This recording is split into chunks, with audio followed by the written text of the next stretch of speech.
Thanks for joining us again. In a previous video, Show You Know Assessments, Kelly talked about open-ended ways to help students reveal their learning. That got me thinking, what are some open-ended, creative ways to help wrap up this unique school year? Today I want to share some quick ideas and resources to help you bring closure to a much-needed time. Beginnings and endings matter. They're memorable. So what HyperDoc resources and lessons might help you to wrap up this year in an effective way? Today I want to share with you this awesome collection of end of the school year HyperDocs. Packaged up on Wakelet, we have several lessons for you to explore that you might want to use immediately with your students as we wrap up this school year.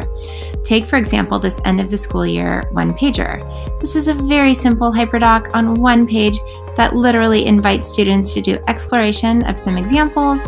Here's the directions right in here with some choice provided, and then they get creating right away.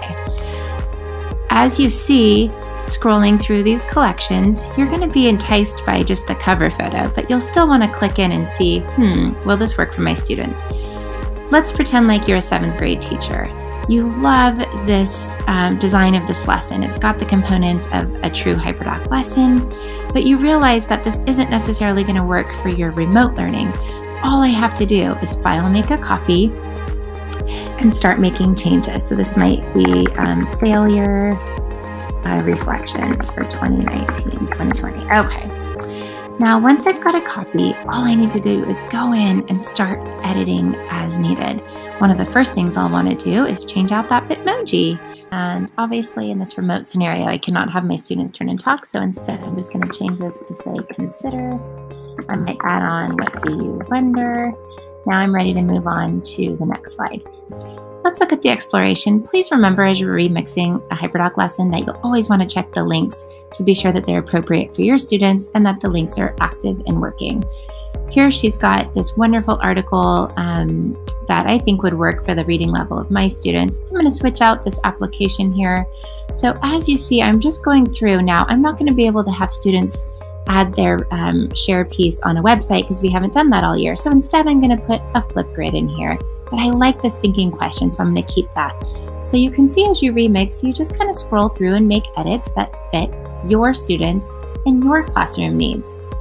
So hopefully this gives you a quick little idea of how you can scan this Wakelet collection, click into some of these, check out some of the resources, and decide what's going to work best for you. Remix and have fun. Alongside this great collection of actual HyperDoc lessons you can use, I've created this end of the year checklist. This tool is chock full of all the good ideas in one place, from cleanup techniques to our newest favorite end of the year tool, Canva. We will show various ways that teachers can make meaning these last few weeks, despite the pandemic. In this checklist tool, you'll find 6 key themes: giving thanks, saying goodbye, fun celebrations, creating keepsakes, closing up, and looking ahead. Please join our HyperDoc community by subscribing to our YouTube channel or meeting us on social media. And of course, continue the learning journey at hyperdocs.co. We sincerely hope these free resources remind you to take care of yourself as well.